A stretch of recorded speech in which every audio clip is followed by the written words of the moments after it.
Voice with the NRP.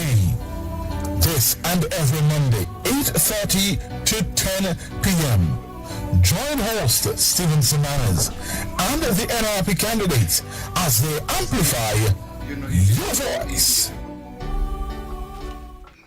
Good evening. I'm Stevenson Manners, your host of Your Voice with the NRP, and it's another Monday, June 16th. And of course, our guest tonight, as every third Monday of the month, Rohan Als, representing the constituency of St. Thomas's, Nevis 5. Welcome, Rohan. Nice to have you again. Thanks, Steve. It's good to be back on Your Voice. As you said, it's the third Monday in rotation. So I'm here to talk a little bit about what's happening. What's happening in St. Thomas's, what's happening nationally. So it's good to be back. A little dampener. It was disheartening. Sad to get up late this morning as I just finished my overnight rotation. So and hear the passing of Walter Morton, and so I want to take this moment to extend sincere condolences to his family. I think we all know Walter Morton, and we know of his contribution to this particular radio station and the Tell program. I think the breakfast menu, we knew him from then, and I knew Walter well. We got along very well, very good guy, and always willing to share a little nugget here and there. And so to his family, I want to extend deepest condolences. Across St. Thomas's, we have had some deaths as well. Recently laid Tapone, that is how he was affectionately known to rest on Tuesday. And just want to encourage his family to continue to lean on God's unchanging hand and to hold on to those fond memories, as they are critical in helping to cope with the heartache and pain that they currently are experiencing. Valerie Nisbet, we also lost Valerie as well, and she'll be laid to rest on Tuesday coming at the, I think is the Church at Quaddock Road. Quaddock Road. And so to her family as well, I want to extend deepest condolences as well. And the Jeffers family, we also had a funeral for Orville Jeffers Seabrooks. Most people may know him as that. And I remember him well as a young boy with my dad going through Canton Road selling meat. And so to his family as well. And one of his sons and I are the same age, went to the same class. And so I want to extend condolences to that family as well. And home in Barnesgate, Henrietta Daniel, one of the last of the bastions of icons in the village, and she too passed away. And so to the family, to Patrick, to Neville, to Carla, to Pell, to Buns, want to extend my deepest condolences as well. And a lot of us grew up with Miss Daniel, and fond memories of Miss Daniel. On Saturday afternoons, you would see the trek of villagers from the top and the middle portions heading down to get their sweet treats and their bread from Miss Daniel. Cleanups were particularly fun to us. I guess that is one of the times you'd find young people willing to participate in cleanup, because you knew at the end there was some treat for you, hot bread, locally made bread, locally made jam, locally made juice. And so as younger boys, we would be more than willing to help in the village cleanup, and a tradition which continues today with our group of young people. And so to the entire family, and the family is a very large one, I want to say condolences to them. That funeral service, as I understand it, is July 4th at the Anglican Church there in St. Thomas's. And so to those that are mourning, we want to encourage you. It is not easy. I know there are different stages in the grief process that you go through, and I want you to hold on to those memories that give you comfort and allow you to be able to go through the process of grieving, and to know that you are in our thoughts and in our prayers. Yeah, well, let me join you in reaching out to those families who are grieving in your constituency. And in Gingerland, similarly, the Grim Reaper is really at work. Of course, we got up this morning to hear about our brother and friend, Walter Morton. Similarly, overnight or this morning, John Freeman of Rollins, and maybe about a week ago, down Matchman's Road, Roy Simmons, all within a mile's radius of where I live. And these are people I've known all along.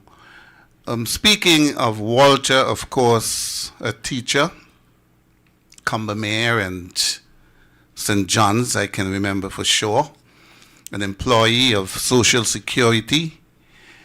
On the artistic side, a poet, master of ceremonies, calypso aficionado, cricket commentator, and the radio talk show host. I believe it is a matter of record that one of the signature shows on 2020 Vision Radio, which is the good old days, which is aired every Saturday from about 9:30 to about 11:30, was the brainchild of Walter Morton. So he was a man of many parts. And it seems that every week we come here that there's a long list of persons who have left us. I think the record shows that people are living longer, but certainly it seems as if people are dying more frequently. Are there any thoughts on that? Why we are losing people this fast? Not in particular. Most times I listen to Dr. Bartlett, who would call for investigation into certain things. You would have an epidemiologist in terms of trying to understand the cluster of deaths we have and the rate at which we are having that cluster. Because it seems, I know, people say death comes in twos, but when you look at how they are coming, you find that it's more than just two, and it's often it's spread across. As and forgive me, I didn't even realize that Roy had passed, and so you consider that's three in one space, and then you come back to St. Thomas's and you have four. And if you go a little further back, you would see it's more than that, and so it's a situation where we could ask many questions. We don't do a lot of this is not one of the spaces where we do a lot of medical investigations. People pass and we say condolences, and then we move on. And maybe there may be some situation that could give some answers as to why we are having these particular clusters of death. And some of it, of course, you can go back to and say, well, as you said, people are living longer, so it may be old age, and then you consider differently. Sometimes people are here to then looking healthy and strong, and then tomorrow you hear of their passing, and I can, Tapone can be very well one of those examples. I passed him the morning, and within 30 minutes I heard that he had just fell, and that was it. So not my strong area in terms of understanding and questioning what could be the medical and science behind these clusters. But of course, as families go through the process, we are always looking for answers to give some level of comfort. And most times we'd be happy to hear that it was natural causes and those kind of things. But we have had so much happening within the space of the last century. Of course, COVID being one of the larger issues that we faced, and now you're hearing in the international stage of how medicine is associated with the preventative care in relation to COVID may be related to some of the deaths that we are seeing. And so, maybe it would be good if we had that capability in terms of understanding? Are there any correlations between the vaccines and what we are seeing? Is it work environment related? Is it mental health related? And maybe, and all of these things can be you can get definitive answers from science and from medicine and research, and of course we all call that the postmortem part of it. But I know that is an area that my colleague has consistently called for over the years in terms of getting an understanding as to why we're having these clusters of deaths in the area. Tilt your mic up a bit so we can hear you even clearer. Yesterday, Father's Day. How was it? How was your day? Well, I as I said, I'm on the overnight, so I got home and went to sleep. Father's Day is, for me, it's always a joy. I am blessed for wonderful children who gives you the full spectrum of what it means to be a father and the challenges thereof, but I wouldn't trade it for the world. And so woke up to that, to wonderful children who are always eager to go where I go. And so after I was able to get some rest, I journeyed over to Dewdrops, where we had our Father's Day, our second annual Father's Day lunch, and I want to thank the wonderful people at Dewdrops for hosting us. Good food, great company. Not a major luncheon per se, but we had an appreciative group. We even had fathers who were not necessarily in the district, didn't know that there was an event there, but showed up to support the restaurant, and we were able to extend lunch to them, and you could see the appreciation on their faces, and so that in itself gave all the purpose to the activity. So we had some fathers from the area. We ended up some dominoes and just small conversations here and there. And the purpose really was to let our fathers know that we remember them, and it is something that we are going to continue to do on a yearly basis as part of our giving back, and as part as recognizing that the contribution that men make to their families and to communities is a significant one, and just want to continue to encourage the men who would have accepted the challenge of guiding and nurturing and protecting young men and women, allowing them the opportunity to make lasting positive impact within our global space, not just today, but hopefully well into the future. And so that is something that I am committed to, and something that we will continue to do. And so again, to Dewdrops, thank you so much for hosting us. We were pleasantly serenaded by, I call them the Dewdrops duo, who sang Luther Vandross, Dance with My Father Again. Oh my word, Luther Vandross, yeah. Very, very, very nice touch to the event. And who was that? Who's the duo? So there are two employees there. I'm the daughter of the owner, that's Meredith Gums and Ariel Richardson. Oh, okay. So they would have. It has a little gift here and there in terms of singing, but it was really appreciated, and a really nice soft touch. Brought up memories.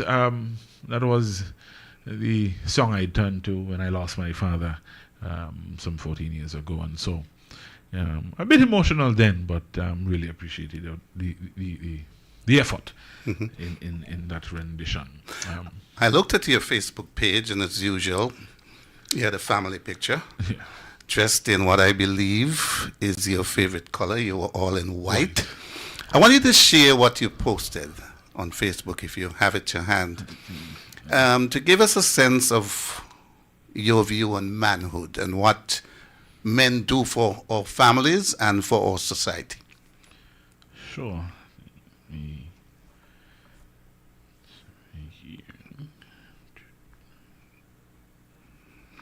Give him an opportunity to bring that up on Facebook. So here, and I want to say this was it was my wife who created it.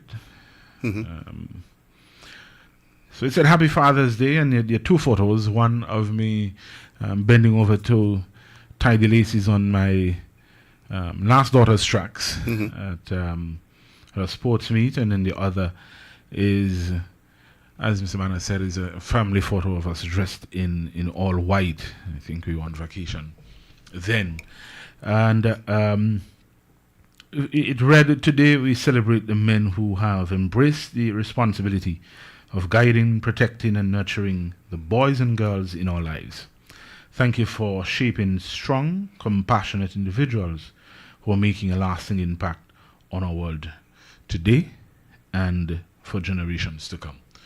You know, Steve, fathers are very, very important in our societies, in our communities, in our families. And as a father, it is easy to testify to that fact. We bring a certain structure to those spaces in terms of guidance and life lessons. There's a different perspective to women in that realm. And you will find that you, especially when you have girl children who tend to stick to their father, it is important that the lessons that you are providing, not just in words but in action, are lessons that you want them to take with them throughout life. How you love on their mother, how you communicate with them, how you communicate with their mother. It is important because what is seen at home is what often is the accepted realm. And so we want our young men and our young women to understand what it is that men bring to the table. And it is not a case where you go to work, come back home, drop off the groceries, drop off the money, and then you disappear. There is a particular connection that must be built with our young children. And as I said, there is a guidance that is there. And it is amazing how what you do is more impactful than what you say or what you don't do. And as I said, my children are testament to the fact. Our last is our son, who is about 6 going on 7, and he has a love for something called Roblox, which is a game he plays on his phone, but you have to purchase. We call it in-game apps. You have to purchase parts of it. And he wanted Roblox, and his mother gave him some. And he used all and then came back and he said he would like some more.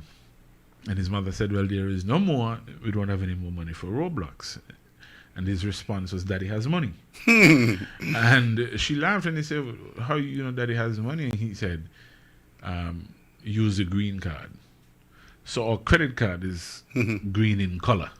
And he would have recognized that whenever we needed to purchase anything online, we were using the green card.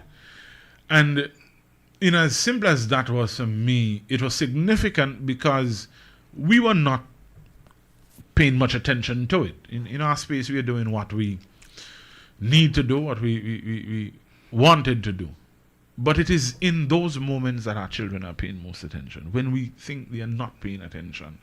And so, as fathers, we must be mindful of our actions, because it is through our actions that our children are learning a lot about life. And so fathers are important in that realm. We are important in the realm of ensuring that our families are protected. And protected not just in the sense physically, but they are protecting the emotional and the mental spaces. And there's a lot of things that going on around us that our children may be exposed to. And it is critical for us to have conversations about those things, not just to hide it or to dismiss it, but to have honest conversations. And no doubt that is something men struggle with in terms of being able to speak about the challenges that they face and the challenges that may be in the space around them. One of the challenges that I had early on was to speak about my entrance into politics and what it meant for them as youngsters. and the challenges they would face because of what my desires and my ambitions were. And we'd be surprised as to how much they understand when we give them the opportunity and to speak to them and to share with them. And so I had that conversation, and they understood what it meant, to a point where wherever they saw certain paraphernalia, they would attach that to what I was doing. And so fathers are important in that sense as well, in terms of protecting. How we shape our children's ability to cope in the world is critical, and that is the emotional side of their development. And that is why I was particular in the word choice, compassionate, because when we look at men, we don't seldom use that particular phrase, because men are supposed to be rough and tough. But you have conversations and you find that that particular attribute is required.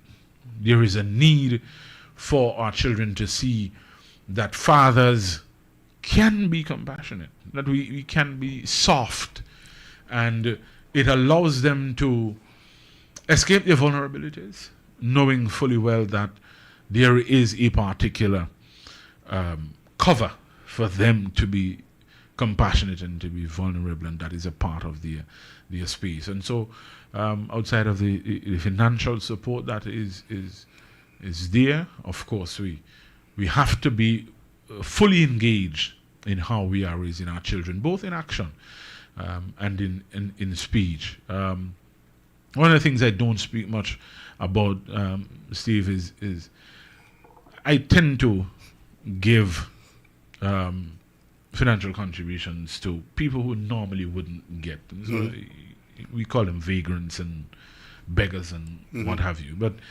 I think I've said it before and I'll say it again, I always try to see the best in people. And I always use my own life experiences where you've been in positions where you hope somebody would help you. And I, again, subconsciously don't think about it. And I've been in spaces where I just would call some of them and just, sometimes just a $5. And I'll just give and drive away. And my middle daughter, the one who is into sports, she's normally with me. As my wife would say, she's my child. So most places I go, she's with me. And I wasn't, as I said, don't pay much attention to that. And the three of them were with me one time, and they asked, and they have a love for gummies, and they wanted gummies. And I said, well, unfortunately, at this point, I don't have money for gummies. And they were kind of disappointed. And the middle one said, Daddy doesn't have any money. Daddy gave it away too.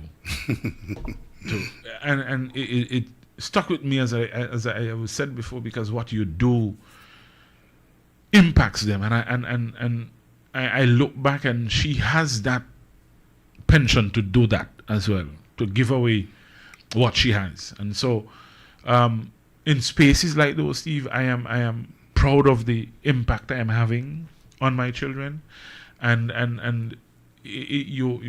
I look at them and I marvel at how they're growing and their quiet humility. And that is what fathers bring to the table, and fathers ought to bring to the table. I've said before, and I'll say it again, strong families make for strong communities. Strong communities will always make for strong economies. That is the foundation. That is where it begins, and that is why I am committed to my family, and people who generally know me know that, because I firmly believe that a strong Isles family can contribute to a strong community, which then leads itself to a stronger economy, and that comes full circle. Ultimately, my children benefit from that. It is a fact of life that Nevisian life, and maybe Kittitian and West Indian life, that mothers are more revered than fathers, the cornerstone of the family. Yet, on Child Month, there's a big match, happened last Friday. It always brings me great joy to see the fathers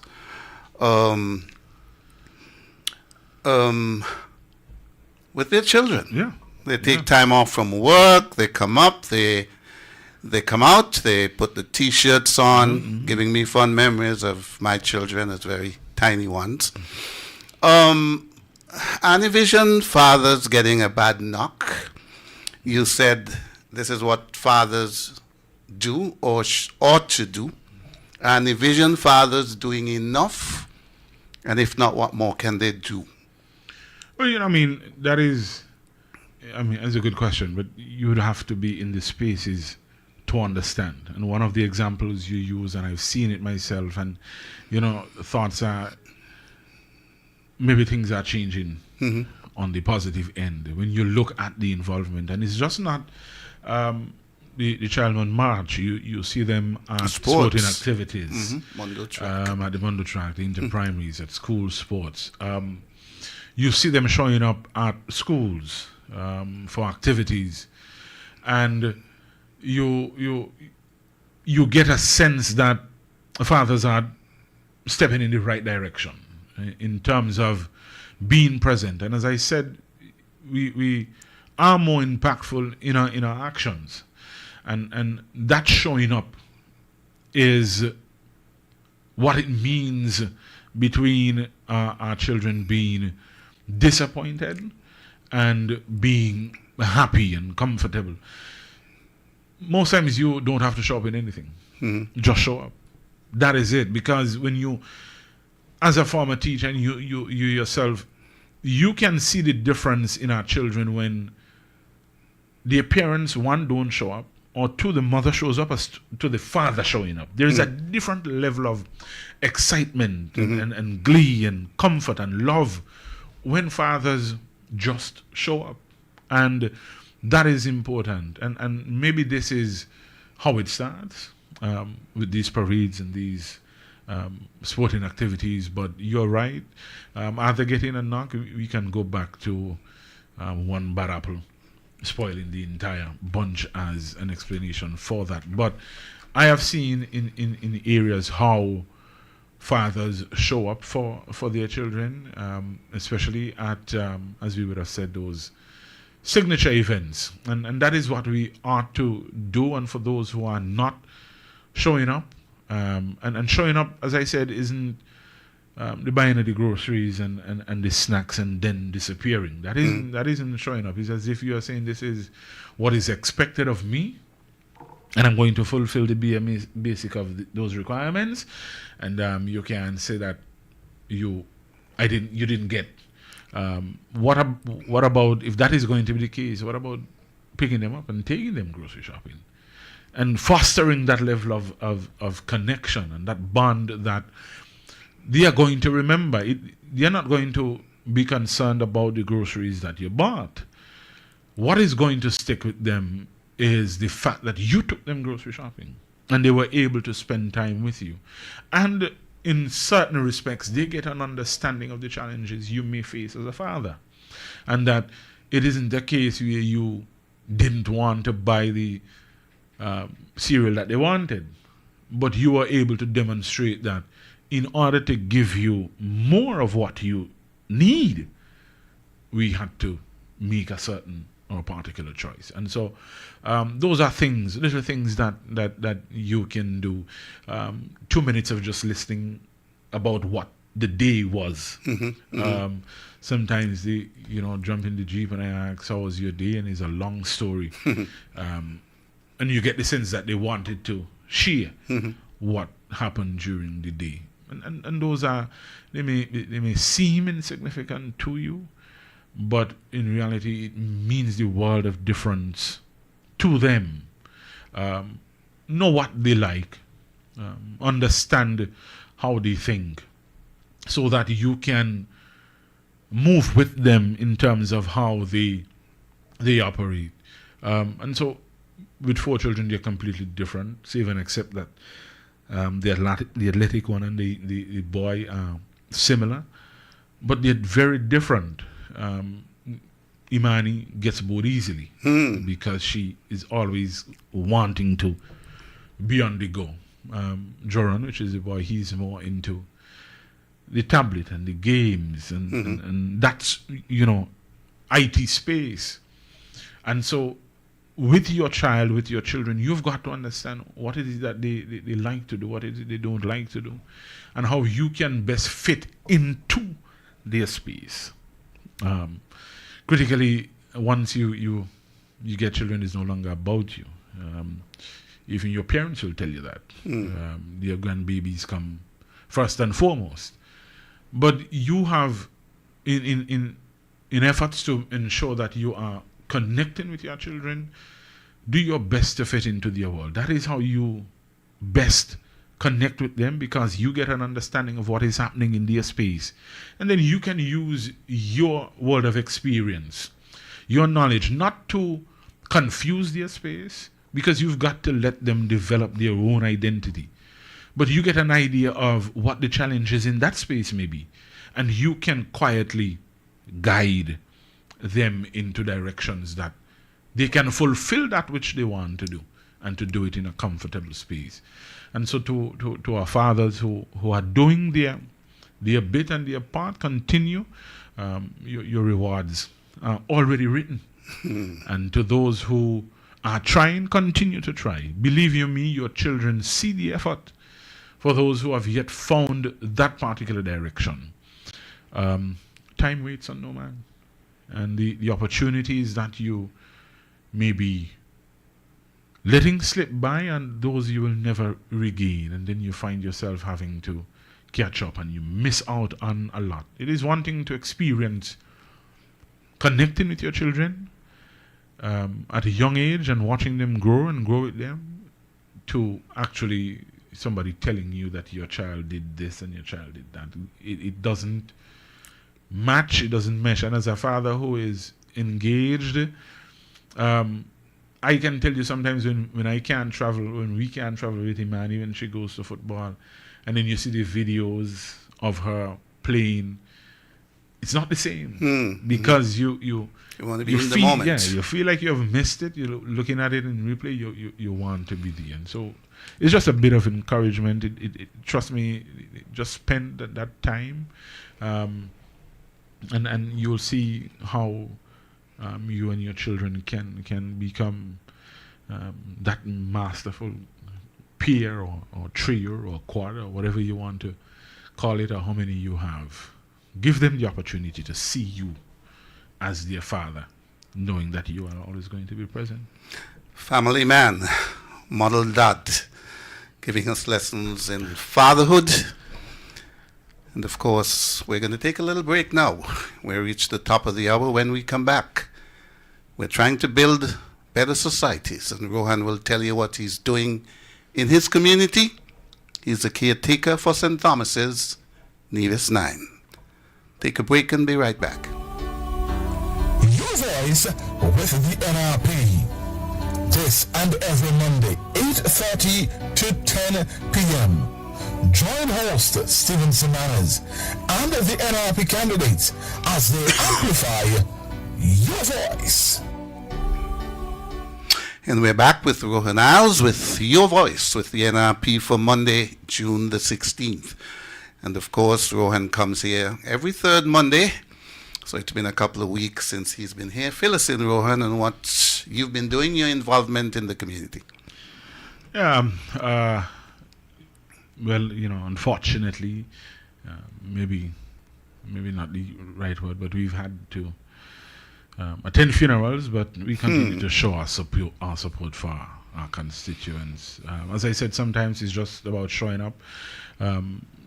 Not much to say, but to let families see that you are present and that you understand the burdens that they face in losing loved ones. And so we've done some of that. Soup Saturdays continue. That is currently our trademark event, social program, and for us it is about connecting with our constituents. It is geared for seniors in St. Thomas's area, and one of the greatest joys of doing Soup Saturdays is to to see the smile and appreciation of the visit and sometimes it's more than the soup. It's the fact that we remember them, and they're very much appreciative of that. Most times you go and they tell you thank you for the visit, and we are happy as always to visit our seniors and to share with them a nice warm bowl of soup and just to say thank you for your contribution to the community, to your families, and to the island in the past. And we're going to continue to say thank you. Soup isn't enough. Praise for the commitment and dedication we would have seen from our seniors, and so that is something we continue to do on the 22nd. I think that's a Saturday. We are back with another edition of Soup Saturday, and we continue to do that every third Saturday. It for me, last Soup Saturday was really good. I got to see people I hadn't seen in a while, and remember them growing up as youngsters in the St. Thomas's area. Remember the postman Tim, who you would hear that familiar whistle and know that postman Tim is in the area. And it was good to see him and to hear from him, and how he remembers fondly his journeys through St. Thomas's, walking through Jessop's and Cotton Ground and Westbury and Mount Lillian and those areas. Looks good, in good shape, and then he reminded us that soup is his favorite meal, and so it was good to see him. Others who I would have been able to see. I came across my former kindergarten teacher, who was it was very good to see her as well, and others in the area. And so the program for us is doing what it is intended to do, to connect with our seniors, and it is something that I will continue to do. And that particular program lends itself to other programs that we are hopeful to bring on stream. And that really came from conversations in the past campaign, where we looked at how can we make the livelihood and the living situations of our seniors a little better. And one of the things I can recall was the challenges some individuals have in having to go and get their prescription medication. And so what came out of that was a mobile pharmacy. And so that is something that we have jotted down, and to see how possible that is, in how we can make house visits by resident doctors and the delivery of prescription. And of course, there are certain safeguards we have to ensure are in place for that. But those are all things that come from conversation. And for me, once we have people at the center of what we desire to do, it is easy to create programs and policies that are going to positively impact their lives. And so we are hopeful that that is something that we can do, and to ease the burden. And I have come across a few seniors who have that particular challenge, and of course, they have loved ones, and kudos to them who would go and collect their medication and so on.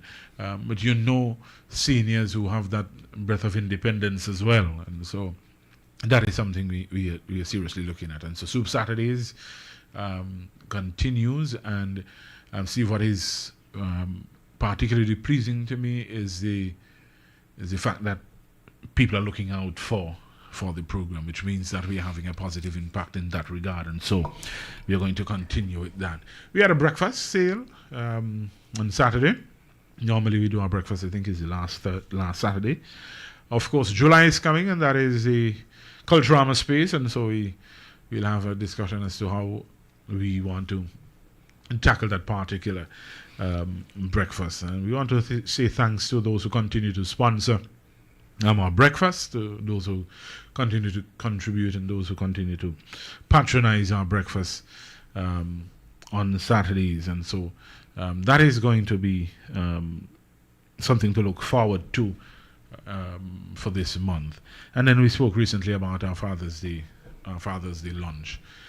In St. Thomas's, we continue to look at the space and to see areas where development is required, and to look at how those developments can impact positively on families and the community itself. And of course, we continue to take a look at those things with underlying themes. How are we positively impacting women and children, or we say women and youth, single parent homes, whether it be male or female, and we look at families in generally, especially large families who are not middle income.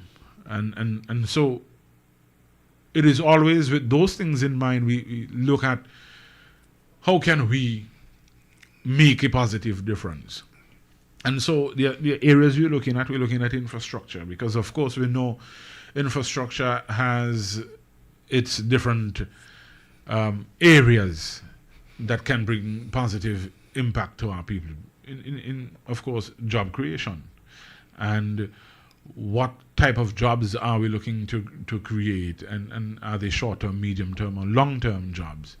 And so we look at sporting facilities. And you go through St. Thomas's, and St. Thomas's has a rich and vibrant sporting history. And sometimes we ask ourselves, what could have been had there been proper financial management of the resources that this government had at its disposal? We speak of more than $1 billion Eastern Caribbean dollars. And you look at St. Thomas's, and yet in Jessups, the playfield still isn't completed. It doesn't have any bathroom facilities. There's no stand, no concession areas.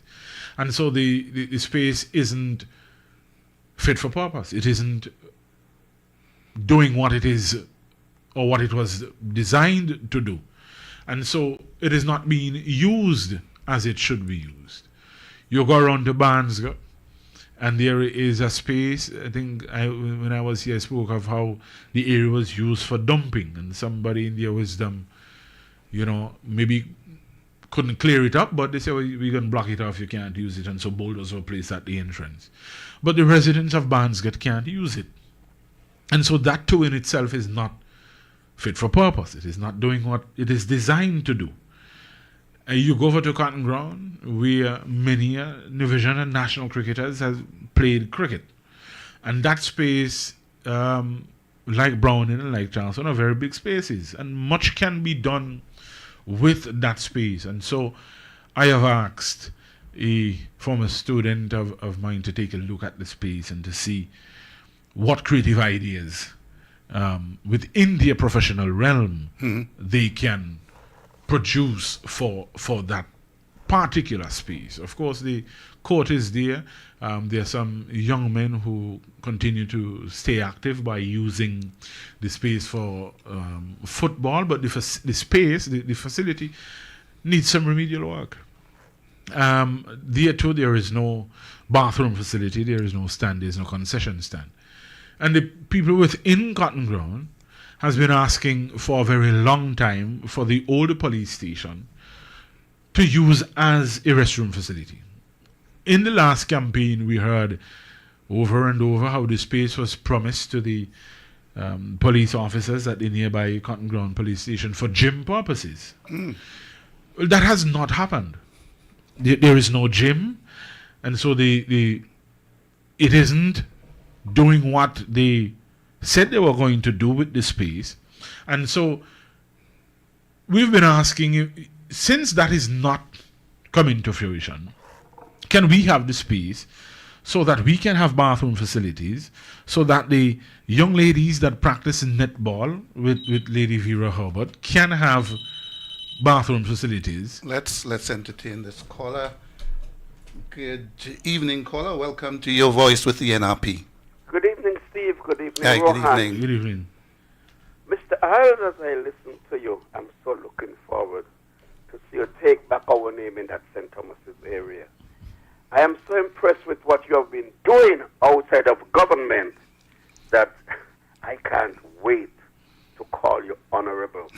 When a man loves his children, and particularly love people, I recall the last night of the last election. And all I would say, I pray the good Lord look down upon you. Thank you. Give you to us, because you're caring and a wonderful person, and we couldn't want a better representative to be than you. Good night in the sky. Thank you, caller. Thank you. I share the prayer. So much of what I want to do is based on what I think from interactions, what people can best benefit from. And that is why we will continue to agitate for the space, as I was saying, that our young people can have the facilities. And for some it may sound simple, but it is a critical part of the program. We have the youngsters. I know the Hamilton brothers who want to do a football program there, and it is for everybody, young men and young women, and so in that space too, the restroom is going to be required, restroom and storage, and so that they can store the equipment without having to journey back and forth with them, and if that which you promised, and you see that is the problem, we tend to promise, and I don't like to promise. I think it's a commitment, because making commitments, I stick to them, and it is that which we are hoping to get for the people in Cotton Ground, especially the young people who are using the space. In 2025, Steve, with the access to millions, tens of millions, I believe better should have already been done in those spaces. Bandsgate should have been able to have a space, maybe not fully fitted, but a space that the youngsters can play on. Currently, thanks to the Daniel Foundation, there's a little patch there, just in front of the dam that has his mural. That is where they play, and they play everything. Volleyball and football and cricket. And, we are thankful that our village drivers are mindful that our children are playing, and so they are cautious in this space. But we still want to be able to give the opportunity to our youngsters to play in a space that is fit for purpose, that is designed for those kind of activities.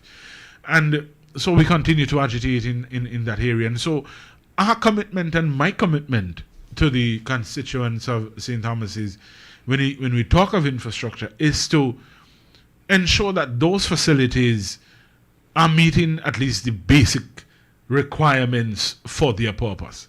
That is bathroom facilities, at least a stand and a concession area. And so that people who want to ply their trade in terms of selling, there is an area for them to do that. And we continue to speak of how infrastructural development that are fit for purpose boost morale within communities.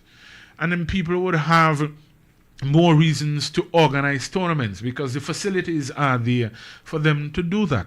And I know that within St. Thomas's, the Westbury, the Cotton Ground, the Quarrock Road, and the Jessops and the Barnesgate, we can have sporting tournaments. The constituency is rich in its sporting disciplines, netball, basketball. I don't think there is a particular discipline in Nevis, sporting discipline in Nevis, that St. Thomas's doesn't participate in. And so that is critical in ensuring that we are modernizing the constituency. And it is disappointing and disheartening that with all the funds that were available, all the resources that were available, St. Thomas's has yet to see that level of commitment from this administration. And it is funny how we continue to get the political jargons and the political clips here and there of if you want this to do that. That is not how governance works. You are supposed to be looking to develop and to enhance all your communities, and then you say, as a government, we have done so and so, give. But that isn't the case. I can't point to any significant development within St. Thomas's that is designed for St. Thomas's that CCM has done. I can't point to one, and if anybody can point to one, I'll take it. And the Island Main Road can't be one because it is not one that is designed just for St. Thomas's. It is one that is benefiting all our travelers. And so if anybody can point to one, I'll take that as the case. Whatever development we have seen, any significant infrastructural development within St. Thomas's has been under the NRP. From 83 to 92, and then from 2006 to 2013. And so our people have always benefited most or gotten that sense of purpose and being and belonging within Nevis under Nevis Reformation Party administration. That is a commitment that I make to the constituents, that when we look at infrastructural development, how do we bring our communities in line with modern communities? This is 2025. These are not things that we should be having to have major discussions about, especially considering that the government had access to more than $1 billion Eastern Caribbean dollars. And when we can plan smart, when we can plan proper, then we can execute and have these things for our people, and then we can attach, as is our commitment, my commitment, to attach programs to facilities. And so it's not just we looking to put down facilities, we're looking to attach programs to it so that the facilities are meaningful and that our people are benefiting and they can continue to benefit from those investments that we are making. Healthcare is an area of concern. Of course, we want to return the community center in its entirety to the community. I know we have had, especially from the last town hall, and we have many questions about the use of the facility and the community's access to the facility. And I know and I understand that, we do our best with what we have, but we should be able, at this point in time in our nation's development, to have a proper health facility that represents the constituency that is St. Thomas's. And it is not just, again, to put down the facility. In conversations with colleagues, the facilities we're looking to put down expands services. And we have heard how community nurses can provide so much more, but can't. Mm-hmm. And so what we want to do is to provide modern health centers, some people say polyclinics, that allows our community nurses and our nurses to provide certain level of services and to ensure that we don't have severe backlogs at the Alexandra Hospital for dressing and those kind of things that can very well take place at our health centers, and those are some of the areas we look at, and some of the basic and some of the other healthcare services that can be provided at health centers. When you look at some of the services being provided at our main hospital, is just the need for space and equipment. The resources, the manpower, the nurses are there. But we must be able to provide facilities that, again, serve the necessary purpose for communities to benefit from. And you can think of how a proper health center in St. Thomas's benefits St. Thomas's and those within close proximity of the constituency. We have hotels and other guest houses and so on within the constituency, and having a state-of-the-art, a modern facility it bodes well for those areas. And so when we talk of infrastructure, that is an area we're looking at.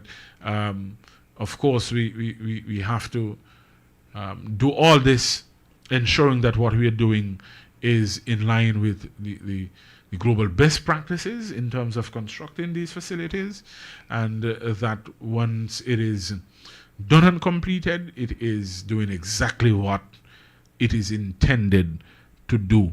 So you talk about infrastructure, we're talking sporting facilities, we're talking health centers, and then there is the St. Thomas's Primary School.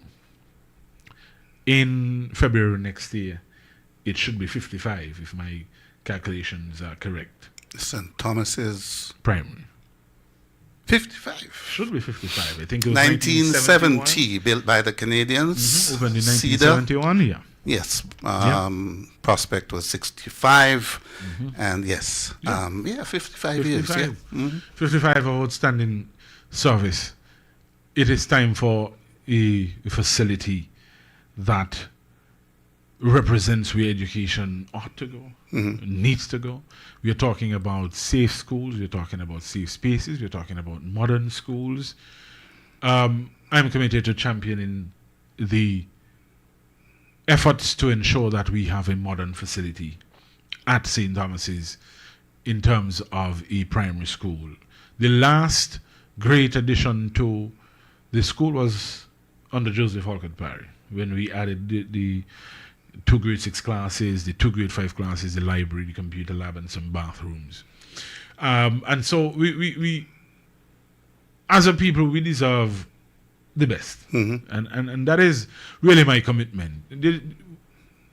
We ought to look beyond the size of our island and to look at how big our children are dreaming, how wide their desires are, how expansive their hopes are, and to find ways to provide spaces where that can happen. I honestly believe so many of our children are limited or restricted because we don't have the type of facilities that will allow them to explore more and to be able to be exposed to different areas of learning.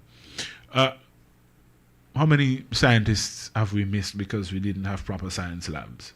And that their development was late because they don't get exposed to that until they get into high school.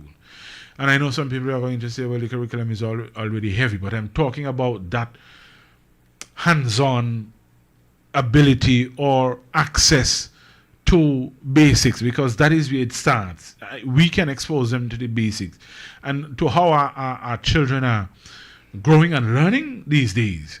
They may very well surprise us.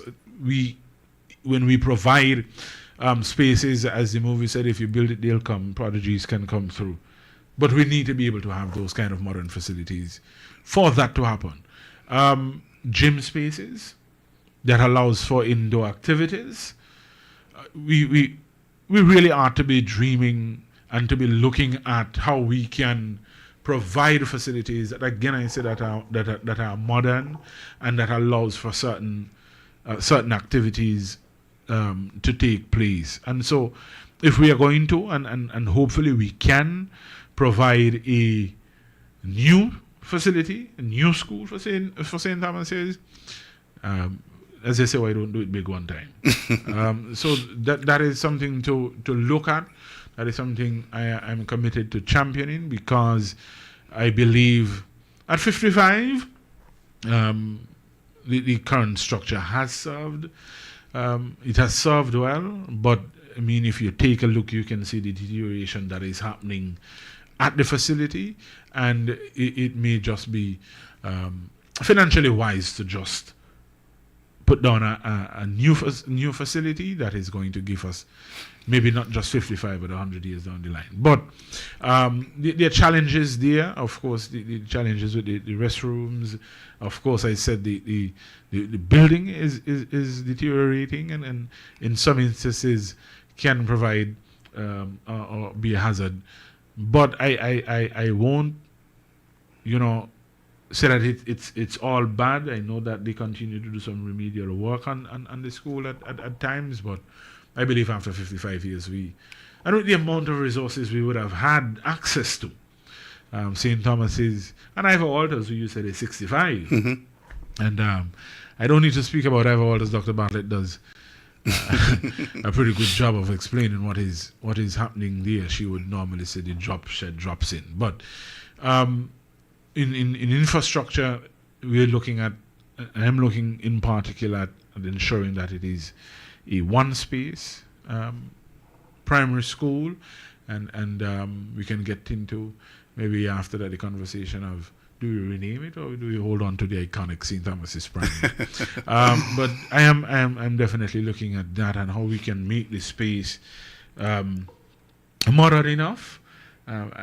Recently, we see that some of the students got tablets and so on. You would have been, and that is what I'm referring to in terms of in the modern space where our children are able to plug into the school's software infrastructure and have the information uploaded or downloaded onto their devices and to learn not just in the old traditional way, but to have all of their learning abilities, the audio, the visual, the kinesthetic, the audio visuals exposed to them and enhance their learning abilities. That too is going to create employment, both short-term, medium-term, and long-term. As you look at facilities in that nature, you need certain staff outfits to properly manage and to care for that facility. So infrastructure, those three areas.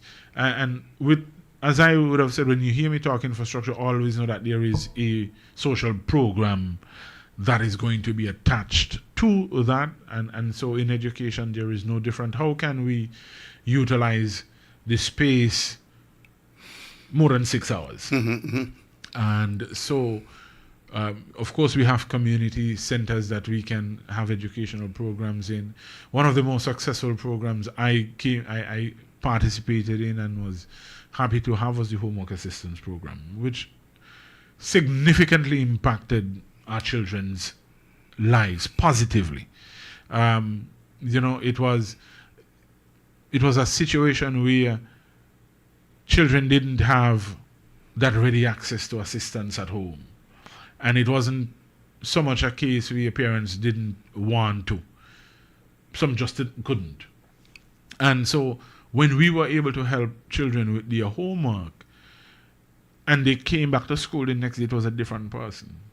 As a teacher, early, first thing in the morning, you're looking for homework.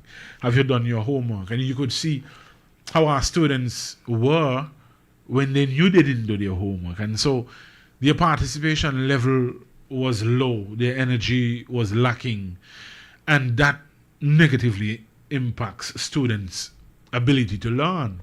But when they were able to come back having completed all their homework assignment, it was a different child, a child that was eager to share. You saw that buzz, that willingness to give an answer. And it helped to promote learning. And what I saw, especially at grade 6, is how students who came to grade 6 with averages of 60 and 65 were at the end of the year able to attain 70 and 75 average. And it was in major part contributed by the homework assistance program, because they got their homework done and they could participate in class, and there was a sense of ease and comfort, and so learning became easier for them. So that is a program that I know my colleagues are eager to return to our people, and that is something I'm committed to as well. Then there is a program that I'd like to introduce called Beyond the Classroom.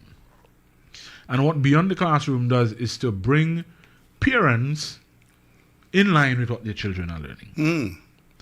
And so we take the primary school curriculum in its most basic form to the community.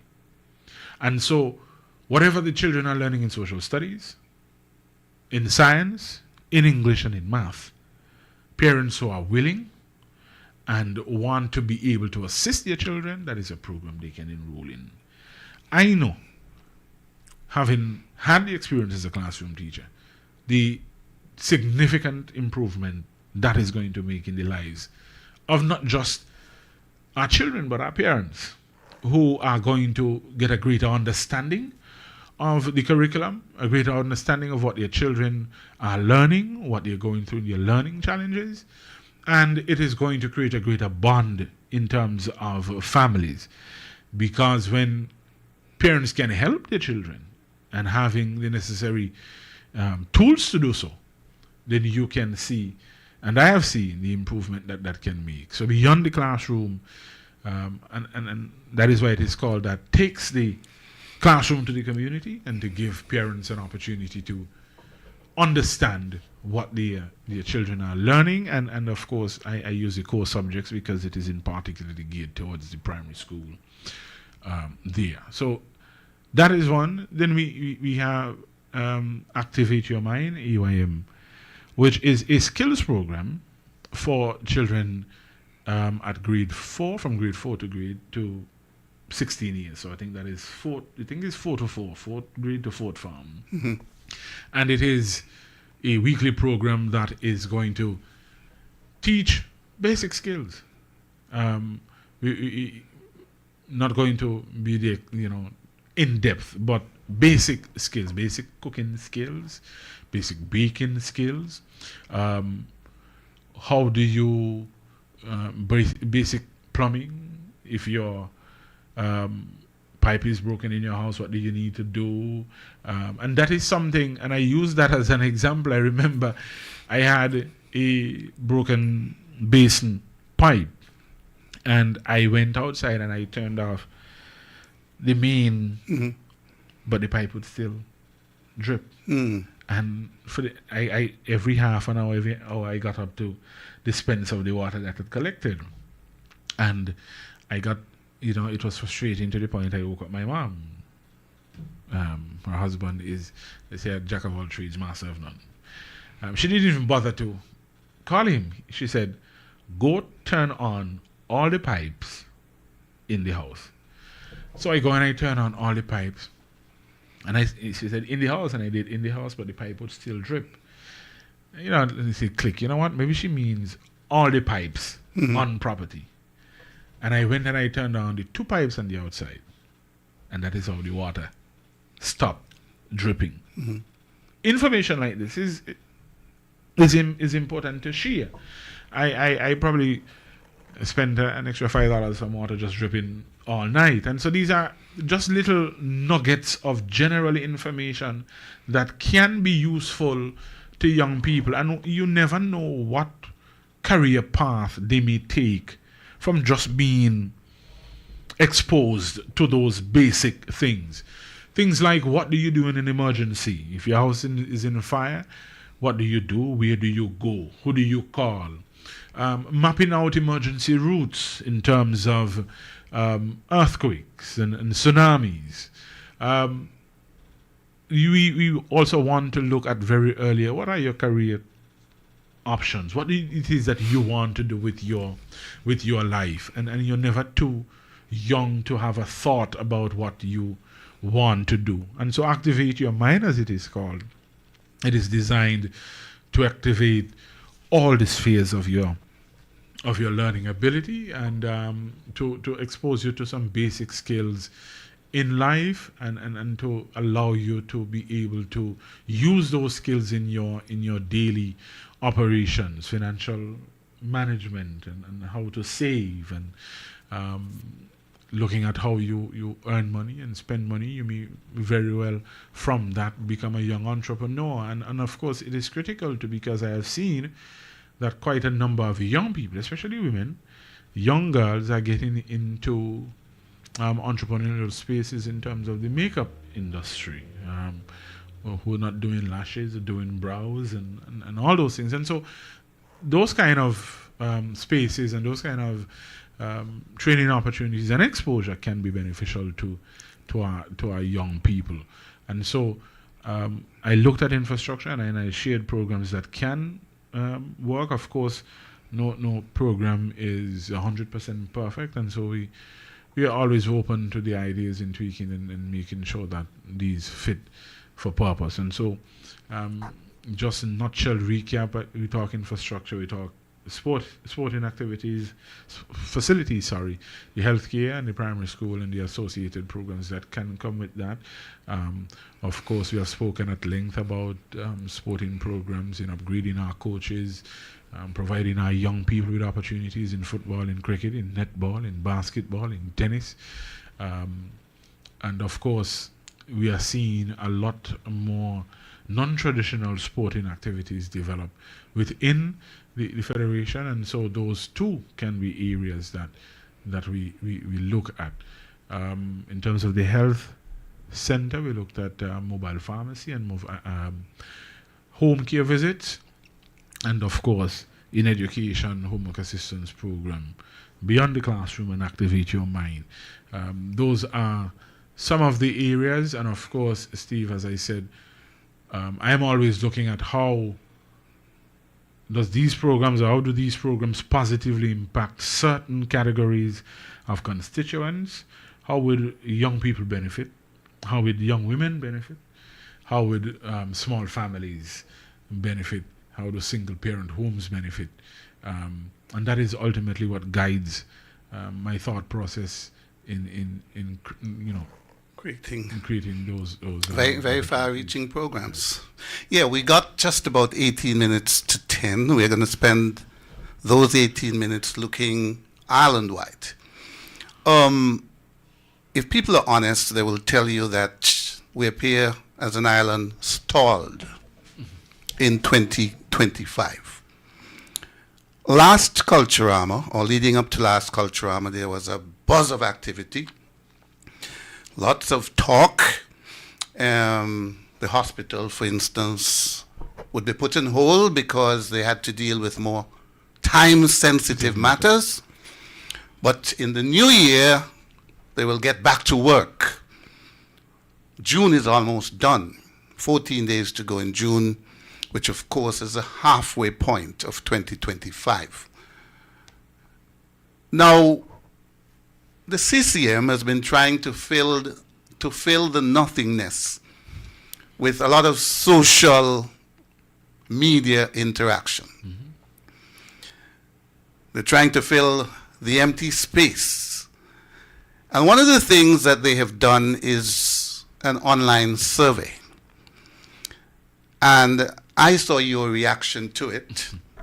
You said they're missing some questions.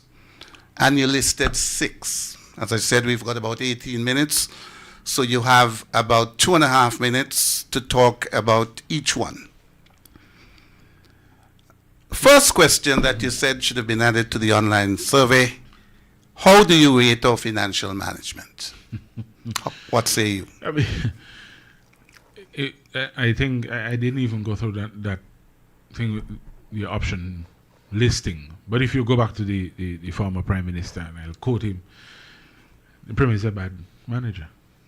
And if they were to get a rating, I'll give them sub-zero. And simply because when you look at how the finances were used, it didn't get to the places that it needed to go in terms of our capital projects, in terms of who should have benefited and how they should have benefited. That did not happen.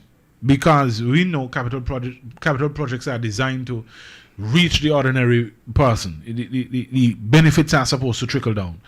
As many people as possible are supposed to be engaged in the project so that as many people after that could get some of the benefits. So you and I would not worry about going to town, go to the mom and pop shops on the corner and get whatever little basic items, things we need.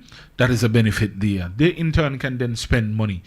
It is designed to stimulate the economic growth. And as you said, the island is stalled, and that is particularly why that is happening, because only one set of people were constantly getting. How much do you think the one grouping of people are going to spend? And so your ordinary people should have been benefiting from that. It is not happening. And then you look at how programs were done, facilities were done at half a point and say, here, take that. That is good enough for you. And the question continues to be answered, where is the money? Because we have had situations where we said, I can use the road done between Cotton Ground and Cliffdale, that was $20 million, I thought they said was earmarked for that. It costs around, 13.5? Nobody bothers to talk about the 6.5. Where is that? And so we have seen how the financial management of the island has really put divisions in a very bad place. You want another indicator? Look at the national debt. The debt continue. You have had access to more than $1 billion easy.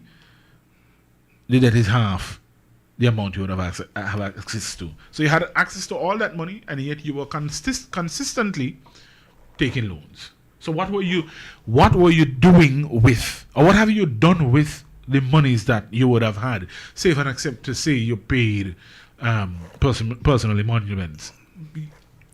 I can't see it. I don't know how many people can see $1.2 billion in Eastern Caribbean currency across the landscape of Nevis. We are seeing investments that don't even get off the ground. You go up Government Road before you reach the hospital, there is tons of steel. We didn't get them free. I don't suspect that. That is a financial investment that is just on the ground. The broiler, probably still in the container. Financial investment that is still on the ground. And so we are not managing our finances properly. Those investments, especially broilers and Mondo Track, and they're supposed to be able to pay for themselves. Yeah, we need to see a return on investment. Now, last year, around this same time, there was emphasis on the Restream. It's a lovely place. Yep. Definitely upgrade or stock. But on the contrary, the millions spent on the cultural village. Earlier, the Premier was saying that they have space for rent. No government offices has occupied any. I think they have 6 VIP boxes up there. And by my count, there have been only 4 uses of the cultural village since Culturama last year. Let's take this call. Good evening, caller. Yeah, good evening to the listening public. Good evening to you guys in the studio. Right. So now, let me ask this. When the politicians, them, right, especially like other nigger run up the country in this kind of debt. And then what? He spend it 2 or 3 terms or whatever terms and then going out in the sunset and nobody asks nothing. He get the pension, he get all kind of things. And then poor people are still poor and hungry. Never done. Poor people. Let me make these people be responsible for the decision that they make for this country. Good night. Good night. Good night. Another question you asked, or you said should have been included in the survey. Are our social safety nets meeting the present demands of families in need? You know, I mean, and just to piggyback off what the gentleman said, and that is the exact truth. We have got to make them responsible for decisions that they're making, because at the end of the day, we are the ones who are carrying the burden. That question was prompted by something Dr. Bartlett shared with us in terms of, we understand that there is a particular department that has been asking people to make food donations. I was flabbergasted that the government social safety nets is at a point where, in these dark and difficult times for ordinary people are asked to support ordinary people. That is rough. That is rough. And I think somewhere I saw it and I didn't pay much attention to it. You know, sometimes people put barrels here and there and asking for certain things. But we depend, and I say we as a people who require it most, and that is why I speak about certain categories of people. Single parent homes, women with children, people who are indigent, as we would say, the poor. They are looking to government for the assistance, and that is part and parcel of why taxes are collected.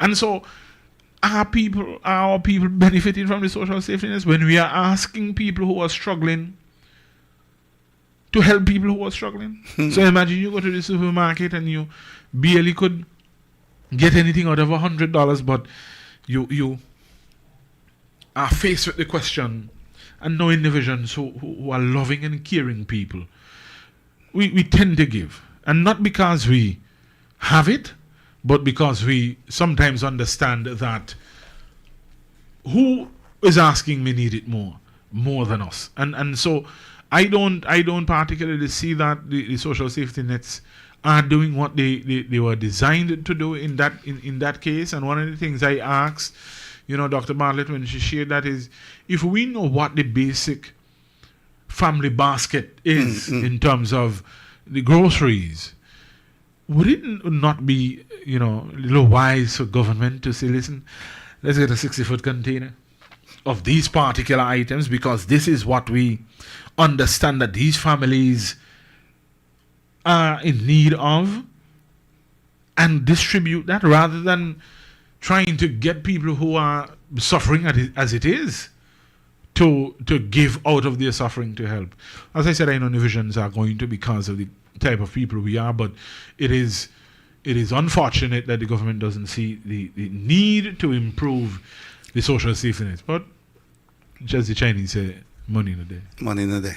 Now, two of the safety nets which people have been depending on very heavily are the responsibility of the federal government. Budget Boost Wallet, $250 per month, scheduled to come to an end in 14 days' time, June 30th. VAT reduced from 17% to 13% was also on a trial basis for the first 6 months of the year. Should they come to an end, or should the federal government continue these two programs? Yeah, I really do believe that, well, the VAT, I have heard the arguments that the condition of the 17% has been met. There is no need for the VAT to return to 17%. We are currently probably second highest in the region in terms of value-added taxes. And so I believe 13% should remain in terms of the Budget Boost Wallet. When you look at how that particular safety net has improved the lives of many people, it would be hard-pressed for me to see that particular program come to an end. Significantly, even, and I said this before, the first 6 months, considering that is the major part of the tourism industry, when things are a little better on island, we have seen how many people look to the Budget Boost Wallet. And interestingly, you know, Steve, we, not just people who are on the low socioeconomic status, you find people who may be middle income, but they're not meeting the threshold to not qualify. So they look forward to the Budget Boost Wallet. So the money doesn't have the kind of power it used to have. You're not getting as much as you used to get when it comes to going to the supermarkets. And so you find that people who are making, what was it, 5,000 a month? People who are making 4.5 are looking forward to the Budget Boost Wallet. You know, people may say it's $250, but believe you me, I have seen how families come together with the extra, because remember, everybody, it's not a household thing, it's an individual thing.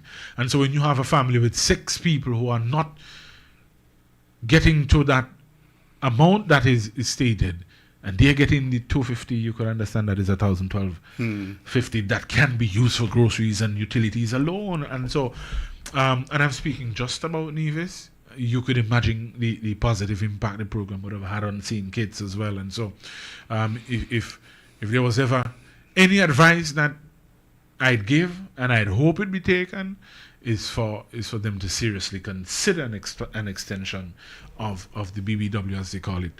People are going to require that over assistance. 22,000 people in the Federation depending on that. We've got 6 minutes to 10, so we'll take 2 more. And these are the 2 big ones. Questions posed by Rohan Isles, which should have been in the CCM survey. Are you satisfied with the new diagnostic services at the Alexandra Hospital? I purposely asked the question because 8 years, 8 years. of course. 8 years. That elapsed on May 31st. So 8 years and now 16 days in the making.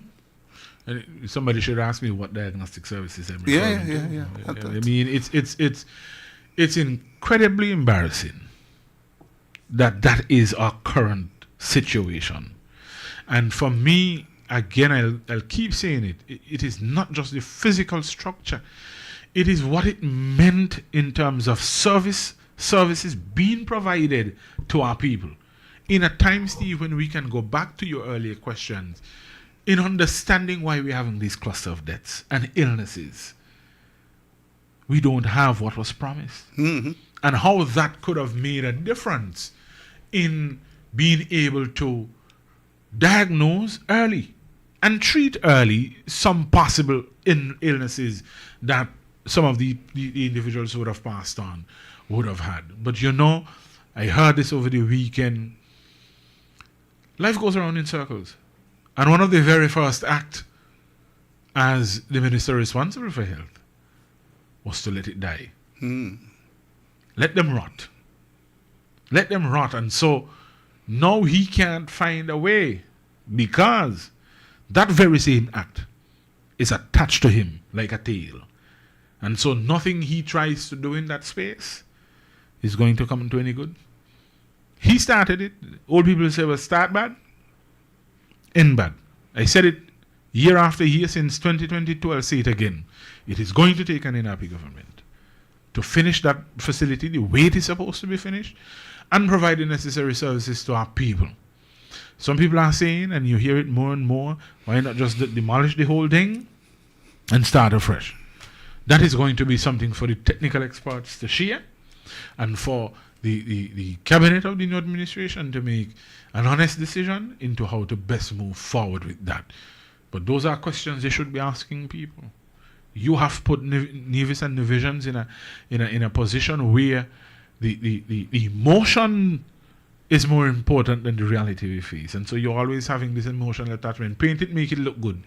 So our attachment to the visual, you're hoping that oversees or bypasses the failure that is the actual facility. And that is what you see. That is the aim of this government. Go back to the Mondo track. Go over to the Holy Water facility. You go down to E.T. Will, it hasn't started. Go to the Briley, it hasn't started. The facility that is supposed to be below the hospital hasn't started. How many hotels did they promise? 30 odd, according to Carlisle Power. Oh, okay. How many have we started? And I keep saying, it is not just the physical, it is what it means for the people of Nevis. Because at 30 odd, I don't think we have the space. We don't have the labor force, but it would have meant jobs for people. It would have meant a better standard of living for people. It would have meant a stronger economy for our people. It would have meant a lot of different things. But they have a penchant to just say it and make you feel good that it is being said. And once they have gotten past the point where the benefits of the make you feel good has been had, you don't bother with delivery. You're not a delivery type of party. What CCM has been good at is winning in elections, and that is the problem we have. Winning an election, we can't govern. Final question you posed. How satisfied are you with the current fair share? Oh, where is it? 130 days today since that report arrived since the Prime Minister announced that he has a report 4 months and a couple of days ago. And we still can't hear anything from our leaders about this fair share. Premier said last Wednesday that he has been traveling quite a bit. They didn't have a cabinet on that day. The Minister Evelyn has gone away for some personal reasons. And fair share, which was in 2022, the biggest buzzword in the Federation, has died a natural death. Wow. So all of these things he needs to be here, Eric needs to be here, and there needs to be a cabinet sitting for him to share the details of the fair share. Wow, wonderful. I mean, yeah, great. Finally, we're at the top of the hour. Culturama is supposed to be launched this Friday. Are you feeling the feeling? Is this Friday? Well, I think I saw it on the official program. The 20th of June, it's to be launched. Venue not yet determined. But what a difference a year makes. Yeah. Last year everything was Culturama 50. Healthcare was put on hold. 51. Water was put on hold. Is on the back burner for sure. Division culture second to none. 51. Steve, before we go, just want to share some upcoming NRP events. We have... Let's take this caller. It's past 10, but we'll do it. Good evening, caller. You're on. It's fair share. Adding any fair share for divisions, we'll don't hear about it. But I hope Joe Thomas got in fair share. That has been the consensus, Steve. Well, people have been making a pun on the word fair. Fear. I see people on social media. using FEAR. They Yeah. said in 2 elections in 2022. Yep. That is all the Premier was doing. Gloom and doom, getting divisions to rally, think it's bad. They're taking the money and they're not sharing it. Yeah. 3 years after, he has lost all interests Yeah. in fair share. And maybe there's a fear that there is nothing fair in the share. But as the caller said, there are many divisions who are saying Yeah. that the way geothermal is going, Hope there's fair share. Yeah. even though it is in the earth, in division soil, divisions may well be asking for fair share because the Premier has left the driver's seat and handed it over to the feds. Yeah, he ain't in the boss anymore. July 26th, NRP is scheduled to have their Grown and Sexy. We had one last year. Looking forward to your support again.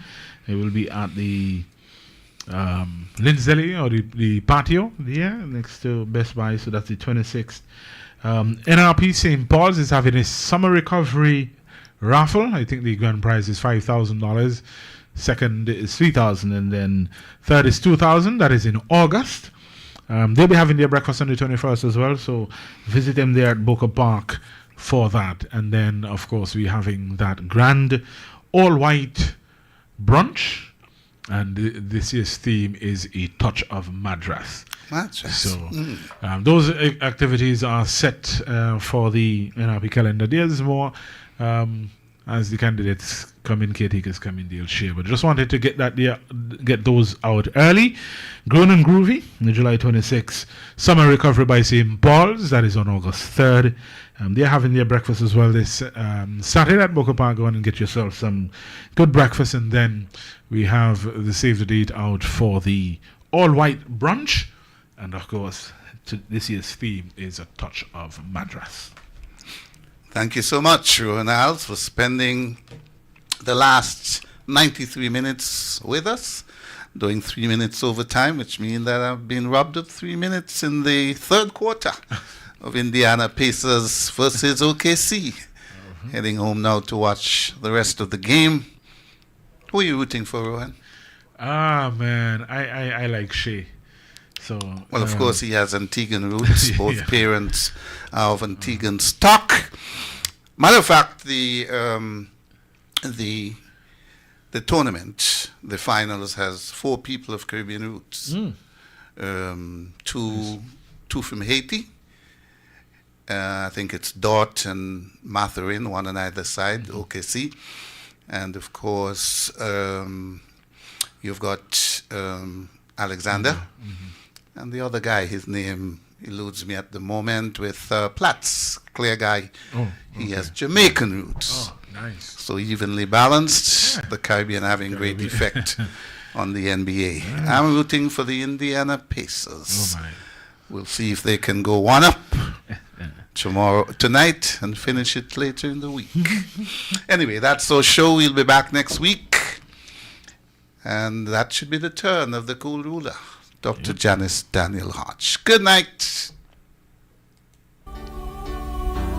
Your voice with the NRP. This and every Monday, 8:30 to 10 p.m. Join host Stephen Semanas and the NRP candidates as they amplify your voice.